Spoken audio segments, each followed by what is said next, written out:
ओम जयंती मंगला काली भद्रकाली कपालिनी दुर्गा क्षमा शिवा धात्री स्वाहा स्वधा नमस्तुते। काली काली महाकाली काली के परमेश्वरी सर्व आनंद करे देवी नारायणी नमस्तुते। जय माता दी। आप सबको नवरात्रि की बहुत बहुत हार्दिक शुभकामनाएं। आज इस अंतर यात्रा की यात्रा पर हम लोग चलेंगे माँ आदिशक्ति, माँ जगत जननी, माँ जगदम्बा के 7वें स्वरूप के ऊपर। ये जो नवरात्रि 9 दिन का होता है, इस 9 दिनों में जो 7वां दिन होता है, ये हमारे शास्त्रों में माता काली का दिन होता है। और इस जो 7वें दिन है, माँ काली की आराधना करने से कहते हैं वो सब कुछ प्राप्त होता है जिसकी हम कल्पना कर रहे होते हैं। माँ जो काली हैं, इनका मुख जो है वो कह सकते हैं कि अग्नि के समान, अग्नि के लपट के समान है। और इस माँ के 3 नेत्र हैं। इनका जो सवारी करना है वो ये गंधर्व है, यानी कह सकते हैं कि गधे के रूप में कह सकते हैं, गधा ही, गंधर्व गधे को ही बोलते हैं। और इनका जो मुद्रा है ये सदैव अभय मुद्रा में, यानी आशीर्वाद के मुद्रा में। और वो मतलब ये उनका जो हाथ है वो सदैव एक जो हाथ है वो वर की मुद्रा में ही रहता है, भक्त को आशीर्वाद देने के लिए, भक्त को उसकी मनवांछित मन इच्छित फल देने के लिए। तो ये जो माता है माँ काली, इनकी आराधना करने से जो कहते हैं कि जो भी बुराइयां हैं उसका नाश होता है। जो भी भक्त इस माता के इस स्वकाली स्वरूप की पूजा करता है, उपासना जब तप आराधना करता है, तपस्या करता है, साधना करता है, ये माँ उस भक्त को अंधकार से निकालकर प्रकाश की ओर ले जाती हैं। उसके जीवन में प्रकाश का मार्ग दिखाती हैं, उसके जीवन में प्रकाश भर देती हैं।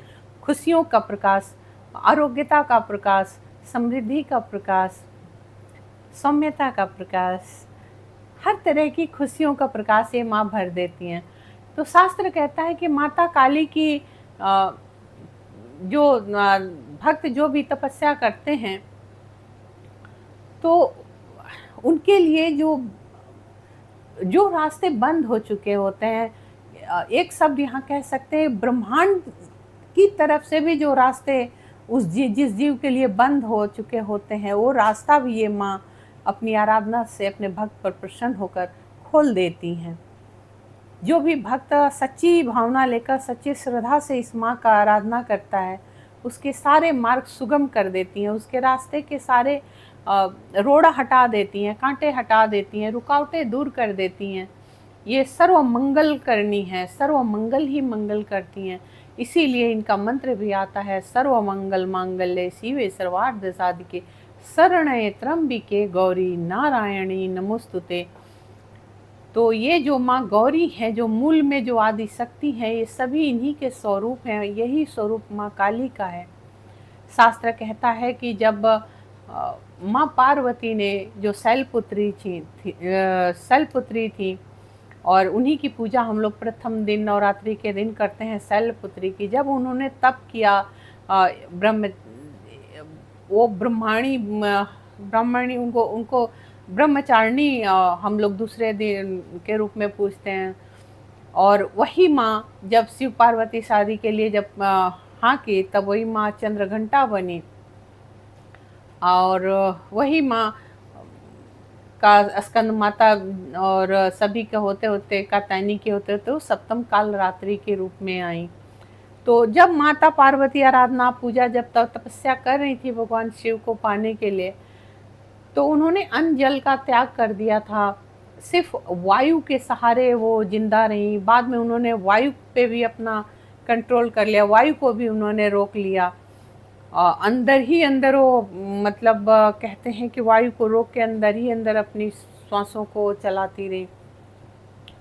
उस समय उनका शरीर जो है वो बिल्कुल सूख कर कांटे की तरह हो गया, और रंग उनका बिल्कुल तपते हुए काले रंग का हो गया, और इसीलिए वो माँ काली कहलाई। दूसरा ये भी जिक्र मिलता है कि जब महिषासुर ने जब अत्याचार किया था और जब सभी त्रस्त हो गए थे, उस समय जब माँ ने देवताओं की मदद करने के लिए जब देवताओं को वर दिया, उस समय जब माँ जब युद्ध कर रही थी, जब वध महिषासुर से जब युद्ध कर रही थी, तो उस समय जो उसके जो शरीर से कहते हैं कि उस समय वहाँ पे जो भी शुंभ निशुंभ जो थे, रक्त बीज माफी चाहते हैं, जो रक्त बीज था राक्षस, तो वो भी लड़ रहा था। तो जब रक्त बीज के शरीर से जितनी रक्त की बूंदें गिरती थी जमीन पे, तो वो उतने ही उसी के रक्त बीज, चूँकि बहुत महिषासुर के तरह वो रक्त बीज बहुत बलशाली और बहुत ही ताकतवर राक्षस था, तो जितनी उसके शरीर से बूंदें गिरती थी, जब भी माँ कुछ अस्त्र शस्त्र मारती थी, तो उसके उतने बूंदों से उतने उसी के समान उसी तरह पराक्रम वाले राक्षस और उत्पन्न हो जाते थे। और वो जितने राक्षस थे वो सभी पुनः उसी की तरह रक्त बीज की तरह ही हाथ में अस्त्र शस्त्र लिए हुए, और वो जगदम खड़ी रहे ऐसा करके सब लोग माँ की तरफ भागते थे। उस समय जो माँ युद्ध कर रही थी, माँ दुर्गा, उन्होंने अपने ही शरीर से कहते हैं कि अपने अंदर से उन्होंने काली को प्रकट किया, काली के स्वरूप को निकाला, और उन्होंने कहा हे काली के, अब तुम इन सब का भक्षण करो, ऐसा दुर्गा सप्तशती में लिखा हुआ है। तो उस समय जो माँ दुर्गा थी वो युद्ध कर रही थी महिषासुर, जो माँ काली थी, जब रक्त बीज की जितनी बूंदें चोट लगती थी और जितनी बूंदें गिरती थी, माँ अपने जुबान से उन हर बूंदों को चट कर जाती थी, जमीन पे गिरने ही नहीं देती थी। इस तरीके से धीरे धीरे उस राक्षस के शरीर की जितनी बूंदें थी वो सारी, जो कितना खून था वो सब माँ चट करती गई अपने विकराल काली रूप में, और फिर उसके शरीर का वो सारा खून जो था वो समाप्त हो गया, और फिर वो राक्षस जो था वो धराशायी हो गया, उस युद्ध में मारा गया। उस रक्त बीज के मरने के बाद फिर देवताओं के उसमें देवलोक में फिर से शांति छा गई, और इसी तरीके से माँ काली का प्रादुर्भाव हुआ था। फिर माँ ने युद्ध के बाद ही सभी को समेट लिया, लेकिन उसी तरीके से ये उनके जो रूप हैं, रूप तो उनके अनंत हैं, अनगिनत हैं, लेकिन ये 9 दिनों में जो माँ की आराधना होती है, ये 9 दिनों में जो भी भक्त उनकी साधना करते हैं, तो ये इसी रूप में 7वें दिन का वर्णन मिलता है शास्त्र में। और ये जो माता हैं, जैसा मैंने अभी कहा कि ये शक्ति, साहस, बल की बढ़ोतरी करती हैं, इनकी महिमा जो है वो अपरंपार है। साधक को इनकी आराधना करने में बहुत पवित्रता का ध्यान रखना चाहिए, क्योंकि ये माँ सुख समृद्धि संपन्नता की भी देवी हैं। ये भक्त के जीवन के सारे कठिन समय को दूर करके भक्त का जीवन सुख में कर देती हैं, खुशहाल कर देती हैं। और जब भी आप रोज़ की भांति इनकी पूजा करें, जैसे आपने प्रथम दिन से शुरुआत करी है, जैसा मैंने अपने हर वीडियो में मैंने इस चीज़ का जिक्र किया है कि माँ की जब भी आप पूजा करें तो सर्वप्रथम सुबह जल्दी उठकर स्नान करें, स्नान करके स्वच्छ कपड़े पहने, और फिर जो आपने एक दिन पहले जो कुछ भी चढ़ाया है वो सब साफ़ सफाई कर लें अपने मंदिर में, चौकी में। उसके बाद आप घी का दीपक जलाएं, धूप बत्ती जलाएं, और पुनः अपनी लुटिया में ताज़ा जल भरें, उसमें गंगा जल डालें और उसमें पुष्प एक डालें। उस पुष्प से ही 4 बार पहले सर्वप्रथम गौरी गणपति को स्नान कराकर उनको रोली, चंदन, हल्दी, अक्षत, पुष्प सब चढ़ाएं। पुनः फिर कलश को 4 बार स्नान कराकर उनको भी ऐसे ही सेम विधि से पूजा करें। फिर ज्योति जो आपने जलाई है उसके नीचे आप थोड़ा सा चावल छोड़ दें, फिर अपनी ज्योति की भी पूजा करें। यदि आप दुर्गा सप्तशती की पुस्तक रखते हैं तो उस पुस्तक की भी पूजा करें, और फिर आप माता का जो विग्रह या फोटो जो भी रखा है आपने उनकी पूजा करें। माँ की पूजा जब भी आप करें तो इसी तरीके से 4 बार आप स्नान कराएं। स्नान करने के बाद आप उनको सिंदूर लगाएं, रोली, चंदन, हल्दी लगाकर फिर पुनः सिंदूर लगाएं, अक्षत लगाएं, पुष्प चढ़ाएं उनके चरणों में। माँ को लाल पुष्प अर्पण करें। यदि गुड़हल का फूल मिल जाए तो अति उत्तम। माँ बहुत प्रसन्न होती हैं गुड़हल के फूल से। गुड़हल का फूल चढ़ाएं, उनको फूल माला चढ़ाएं। और यदि आपको कोई मनोकामना है तो माँ काली से आप गुड़हल का पुष्प हाथ में लेकर आप उनसे जरूर अपनी जो भी आपकी इच्छा है, आप गुड़हल का फूल हाथ में लेकर माँ से वो मनोकामना अपनी बोल सकते हैं। अपना जो भी आपकी इच्छा है वो वर आप मांग सकती हैं और प्रार्थना कर सकती हैं कि हे माँ, ये मेरी मनोकामना आप पूर्ण कीजिए। ऐसा यदि कहते हैं आप नवरात्र में, तो आप 9 दिन वो चीज़ करिए ही करिए। गुड़हल का फूल लेकर मनोकामना मांगिए और माँ के चरणों में अर्पित कीजिए। और यदि आपकी कोई बड़ा विश है, अगर आप बड़ी मनोकामना है, तो आप प्रत्येक अमावस्या को प्रयास कीजिए। महीने में एक अमावस्या आती है और साल के 12 अमावस्या होती है। तो आप प्रयास कीजिए कि माँ का हर अमावस्या को एक गुड़हल का फूल हाथ में लें और माँ की मनोकामना जो भी आपकी है उसको माँ को याद दिलाएं, माँ का ध्यान करें, धूप बत्ती घी का दीपक जलाएं, धूप बत्ती जलाएं और वो गुड़हल का फूल हर अमावस्या को हाथ में लेकर अपनी मनोकामना आप माँ से कहें, अपनी इच्छा माँ के सामने रखें और वो एक गुड़हल का फूल माँ के चरणों में अर्पण करें। इस तरह कहते हैं कि कितनी भी आपकी बड़ी मनोकामना हो, यदि आपने 40 अमावस्या को वो गुड़हल के फूल पे हाथ में लेकर और माँ से प्रार्थना की, तो ज़रूर आपकी मनोकामना वो पूरी हो जाती है, चाहे जितनी बड़ी हो। बस ध्यान यहाँ हमेशा की तरह यही रखिएगा कि जो भी मनोकामना हो आपके भले के लिए हो, आपके परिवार के लिए हो, अच्छे के लिए हो, आपके घर परिवार की सुख समृद्धि संपन्नता आरोग्यता निरोगता के लिए हो। कभी किसी का बुरा सोचकर कोई भी मनोकामना नहीं करिएगा। कभी किसी का बुरा सोचकर कोई भी कदम गलत मत उठाइएगा मनोकामना जैसे रूप में देवी देवता से, क्योंकि फिर वो उल्टा आप पे पड़ेगा। इसलिए ध्यान रखिएगा। आप बीमार हैं या आपके ऊपर ऋण है या आपको कोई कष्ट है, मानसिक पीड़ा है, आर्थिक पीड़ा है, नौकरी की दिक्कत है, किसी तरीके से किसी का घर नहीं है, तो आप आप उसके लिए ये माँ के सामने अरदास लगाइए, माँ से प्रार्थना कीजिए। किसी के बच्चों की शादी नहीं हो रही है उसके लिए कीजिए। मतलब कहने का कि आप सौभाग्य समृद्धि के लिए कीजिएगा। और आप देखिएगा कि 9 दिनों तो आप करिए ही करिए, लेकिन अगर आपने 40 अमावस्या है और आपने कर लिया, आप कुछ ही अमावस्या भी करेंगे, 10 या 11 12 15 अमावस्या ही कर लेंगे, कहिए 5 ही 2 ही 4 5 अमावस्या कर लें, तो ही आप देखेंगे कि वो इच्छा आपकी पूर्ण हो गई। ऐसा मेरा अटूट विश्वास है। आप ज़रूर करके देखिएगा और नियमित की तरह वही पूजा करके ये गुड़हल का फूल आप मनोकामना के लिए चढ़ाइएगा, पुनः आरती करिएगा माता की।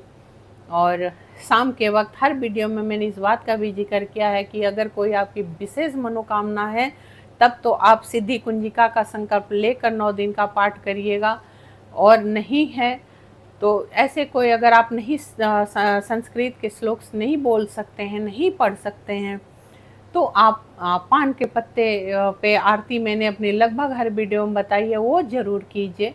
एक बार और आप लोगों को रिपीट कर देती हूँ कि पान का एक पत्ता लीजिएगा, डंडी उसको एक मिट्टी के प्याली में रखिएगा, जो डंडी का हिस्सा है वो साइड माता की तरफ होगा, जो पॉइंट्स है वो आपकी तरफ होगा। 5 टुकड़ा उसमें कपूर डालिएगा, 1 हरी इलायची, 9 फूल वाली लौंग डालिएगा, 9 डालना है, 9 जोड़ा नहीं डालना है, और 2-3 दाने मिश्री के डालने हैं। और उसमें आप इत्र डालिएगा, माँ को गुलाब का इत्र डालिएगा। माँ काली की यदि आप आरती करते हैं तो गुलाब का इत्र डालिएगा।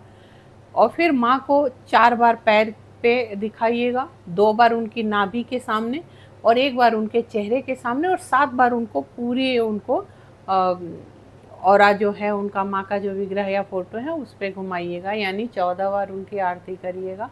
अपनी उसके बाद आरती जल छोड़ दीजिएगा और फिर उस आरती को लेकर अपने पूरे घर में दिखाइएगा, अपने जो भी पारिवारिक सदस्य हैं उनको दीजिएगा, स्वयं भी आप आरती लीजिएगा, और जो भी आपका मनोकामना हो माँ से बोलिएगा, जो भी कष्ट है उसके लिए बोलिएगा।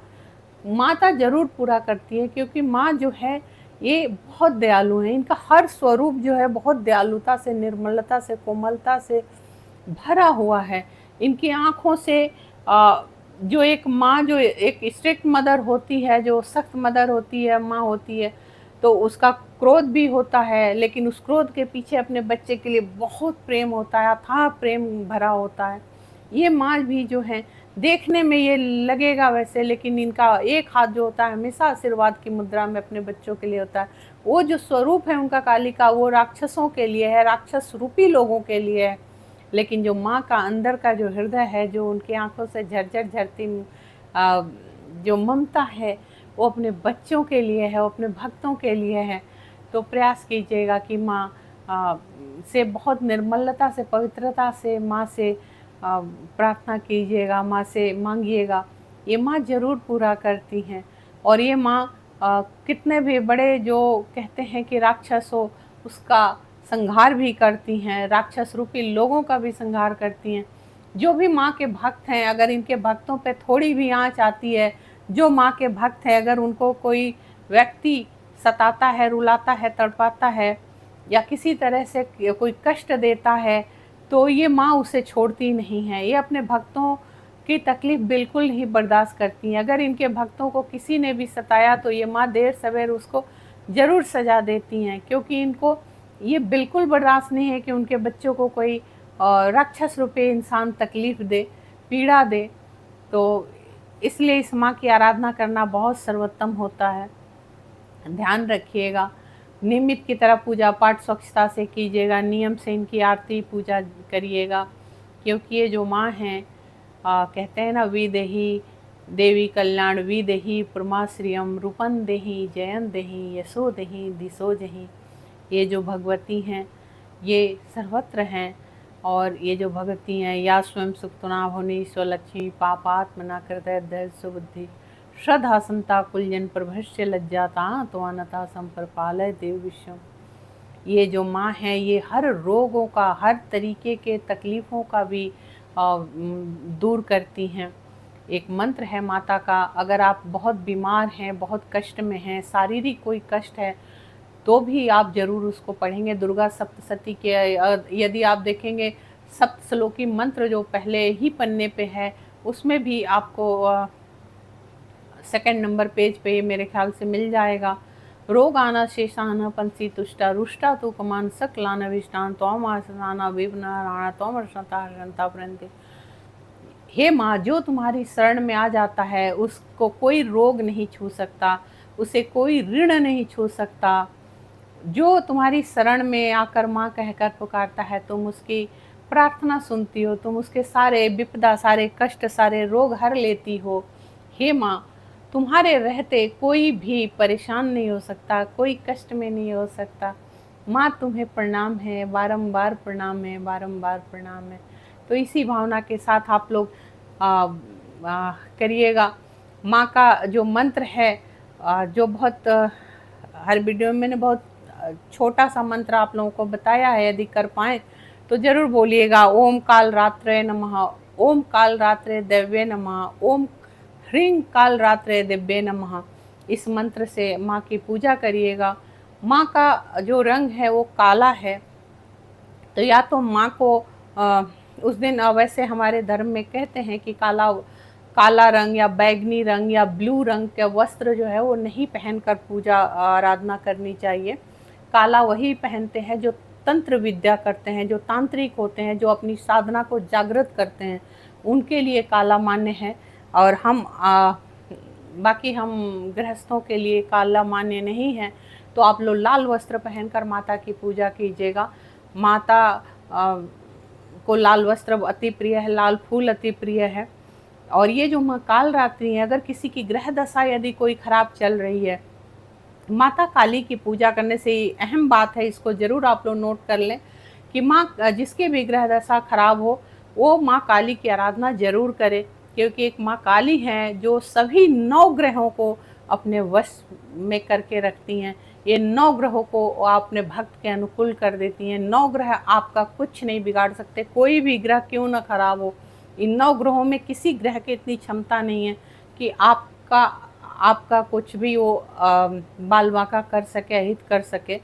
और दुश्मनों से भी माँ काली सदैव आपकी रक्षा करती हैं, अपने भक्तों की रक्षा करती हैं। आपके अंदर जो डर भय जो है इसको वो दूर कर देती हैं।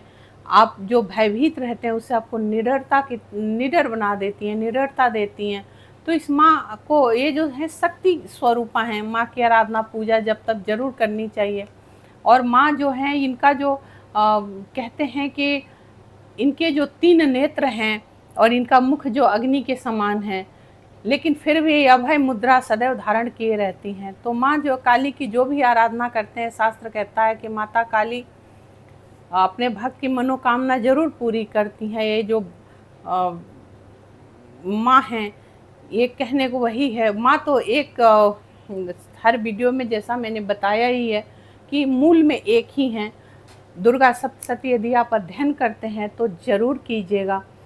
और यदि आप बहुत बड़े साधक हैं या आप जानना चाहते हैं अपने धर्म के विषय में ज़्यादा या अपनी 9 देवियों माताओं के विषय में, तो आप जिनके ये सवाल रहते हैं कि माँ एक है, माँ इतने कैसे हो सकते हैं, माँ एक है, मूल में एक है, उनके रूप अनेक हैं, वो इतनी अनेक रूपों में है कि उसको आप थाह नहीं लगा सकते।